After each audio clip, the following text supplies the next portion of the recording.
Primero quiero recalcar que es un tema muy relevante para el campo de la psicología jurídica, ya que tienen implicaciones legales y forenses. Existen algunos retos y perspectivas futuras relacionados con las adicciones y la psicología jurídica, lo que implicaría la colaboración entre profesionales de la psicología jurídica, de terapeutas, entre otros especialistas, para proporcionar pues así una intervención como personalizada y muy eficaz. También tenemos la prevención de recaídas y reincidencias, donde pues la psicología jurídica tiene un papel muy importante. Además tiene un desafío, porque pues prevenir las recaídas y la reincidencia se tiene que generar programas de tratamiento continuo, apoyo comunitario y oportunidades de reinserción social para promover la recuperación sostenida y controlar su comportamiento delictivo. Lo cual pues, puede tener implicaciones en los procesos de juicio y en la determinación de las penas para estas personas. En conclusión, se puede decir que la psicología jurídica se enfrenta a desafíos muy importantes, como en relación con las adicciones. Porque van desde la evaluación, el diagnóstico, el tratamiento, la prevención de recaídas, la colaboración interdisciplinaria, el enfoque en la recuperación y reinserción social. Son aspectos muy clave que tiene que manejar la psicología jurídica para esas problemáticas como lo son la adicción. Además de esto, se encontró un artículo de Camacho 2019 donde explica que las adicciones se han convertido en un factor que aumenta el riesgo de desarrollo de las conductas criminales, aunque hace referencia a que no todas las sustancias se relacionan con todas las tipologías delictivas. Bueno, en este caso se busca medir la personalidad del agresor por delito de violencia doméstica, por lo que se utiliza el inventario multifacético de personalidad de Minnesota. Esta se considera una de las pruebas psicológicas diseñadas para evaluar un amplio número de patrones de personalidad y de trastornos psicológicos en la población adulta, donde son más aceptadas y empleadas para la evaluación psicológica de la personalidad, por lo que cuenta con un alto nivel de confiabilidad y validez que facilita la emisión de juicio objetivo por parte del evaluador acerca de la personalidad del sujeto, y donde los instrumentos de personalidad en una evaluación forense se usan más que todo para la obtención de perfiles o rasgos de la persona que ha cometido un delito y de las víctimas. La evaluación de personas con delitos penales es probablemente una de las conclusiones más comunes en psicología criminal, no solo por el gran impacto que genera este delito en la sociedad, sino porque los ataques sexuales son factores psicológicos importantes que los abogados no deberían ni deben ignorar. Vale la pena recordar que la estructura de estas valoraciones no difiere de la estructura de cualquier otro delito o asunto de interés psicológico o jurídico. Los pasos que se debe seguir o debe seguir el perito son los mismos que cualquier otro examen realizado a una representante de la sala o un representante de la sala. Por ello, sería oportuno tener en cuenta que las características de este tipo de evaluación que el psicólogo forense debe tener en cuenta antes de adentrarse en esta área, pues son muy importantes porque pues, bueno, imponen penas severas a aquellas personas que se comporten de esa manera. En cuanto a los delitos sexuales, además pues son pruebas muy estrictas en las víctimas, por lo que pues este debe ser cumplido con la mayor seriedad y pues la mayor dedicación. Bueno, primero pues es importante que el perito esté familiarizado con los tipos o modalidades de delitos sexuales pues en la ley, en este caso en la ley colombiana. Los delitos sexuales están contemplados en el título sexto del Código Penal, ley 599 del año 2000. La perfilación criminal busca desarrollar un perfil en el agresor desconocido, analizando características demográficas y patrones de comportamiento. Los aspectos claves del perfil criminal del delincuente son los patrones de comportamiento, como el modus operandi, la selección de las víctimas, los patrones de ataque, rastros y comportamiento postdelito. También se analizan cosas como el análisis geográfico y la trayectoria delictiva. Además, la tipología de agresores puede clasificarse como organizados o desorganizados, y según esta tipología, la ejecución del crimen y también la motivación del delincuente. Estos delincuentes hacen estos actos ya sea por ganancia económica, por venganza, poder, control o beneficios sexuales. Las características psicológicas y de personalidad de la psicopatía son falta de empatía, manipulación y engaño, encanto superficial, impulsividad y búsqueda de emociones, baja respuesta emocional, el comportamiento antisocial y delictivo del delincuente. Bueno, en cuanto al concepto de peligrosidad, se hace referencia a que existen diferentes significados dependiendo del enfoque. Por un lado, propio de la realidad jurídica, hace énfasis a que la peligrosidad es la probabilidad de reincidencia o comisión de nuevos delitos normalmente graves. El segundo, desde la perspectiva forense, se asocia la peligrosidad con un estado patológico y mental peligroso producido por una enfermedad mental o un trastorno de personalidad o propia de la personalidad del sujeto.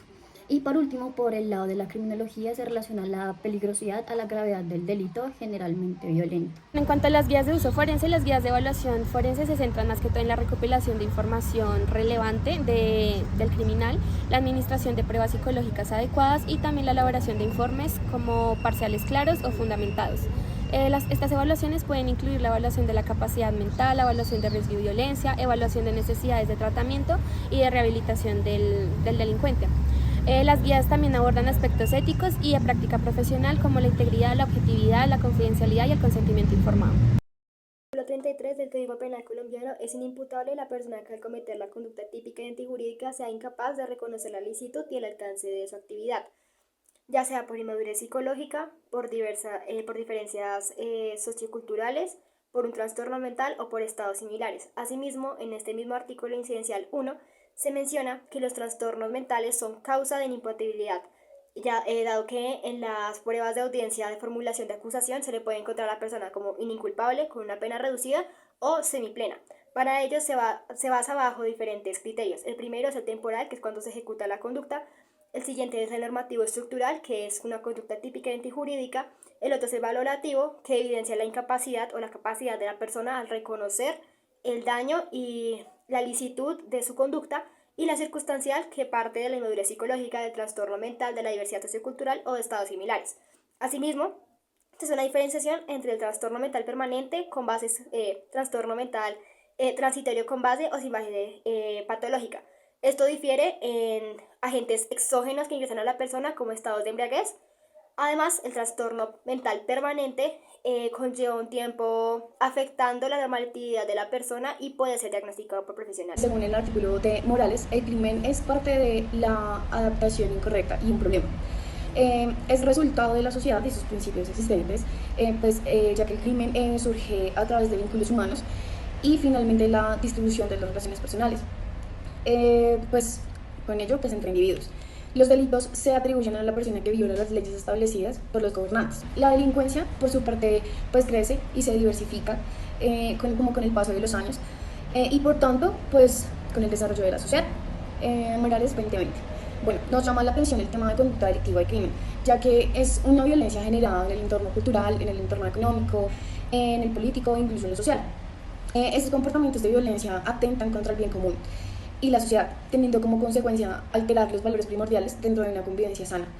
Dentro de una sociedad, dentro de personas que luchan como por su bien común, que es vivir en paz, por lo que existen diferentes factores de riesgo que influyen en la conducta delictiva y crimen. Nos llama bastante la atención que en algunos de ellos, algunos de estos factores, sean el nivel de educación, el estatus económico, la falta de habilidades sociales, condiciones de trabajo inadecuadas y el escaso nivel de vida.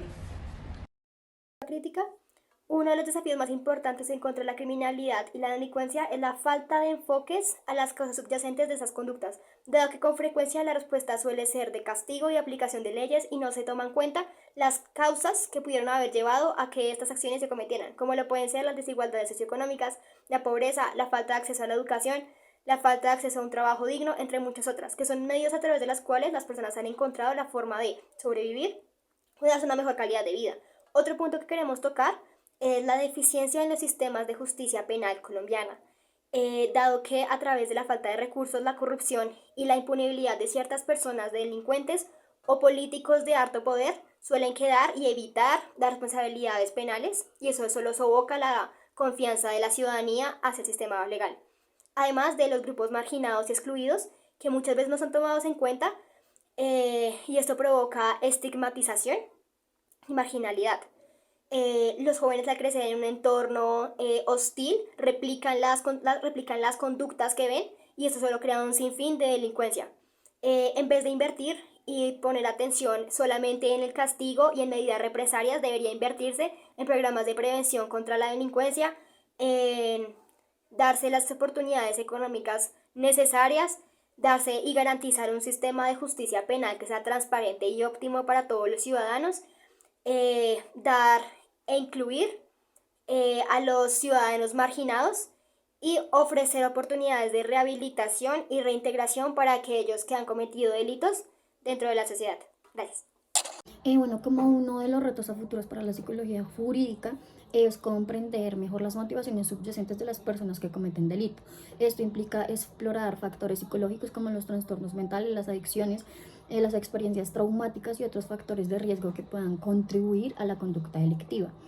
Asimismo, la evaluación precisa de la peligrosidad como uno de los desafíos más importantes que se tiene para mejorar la capacidad de evaluar de manera precisa y confiable la peligrosidad de las personas que han cometido delitos. Por lo que esto implica desarrollar métodos y herramientas de evaluación más sofisticados que ayuden a predecir el riesgo de reincidencia y a identificar las necesidades de intervención de cada individuo.